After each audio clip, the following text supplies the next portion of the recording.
以色列甲哈马斯到今要战袂煞，以色列的民众不满政府甲哈马斯超人质的代志是完全无进展。昨日在首都就来维护集体抗议，却有警察用水车镇压，上无有18个人去互抓起来。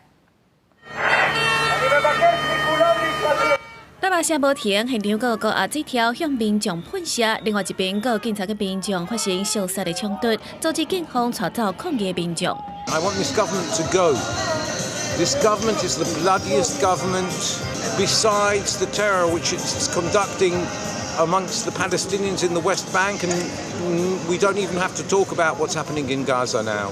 以色列甲武装组织哈马斯冲突无停，新的停战谈判23日法国巴黎举行，调解国家提出数项新的协议草案，包括停火6礼拜，换40名人质撤协议。严格在以色列总理纳坦雅胡要求完全控制枪杀，顾在所有和平的方案之下，谈判一直无进展，互真济以色列民众日时暗时，佮一摆组织伫特拉维夫的街仔路向政府抗议，却受到警方镇压。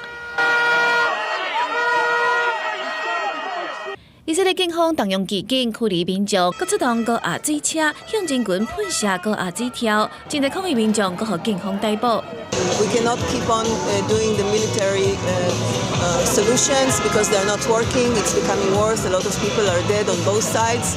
And we want a ceasefire. We want the hostages back as soon as possible. 对此，以色列国家安全顾问表示，暂时官方会召开会议，针对调解国家提出的协议方案投票，决定是毋是要采用。这么代表谈判有机会取得部分的进展。国际新闻台是董炳耀。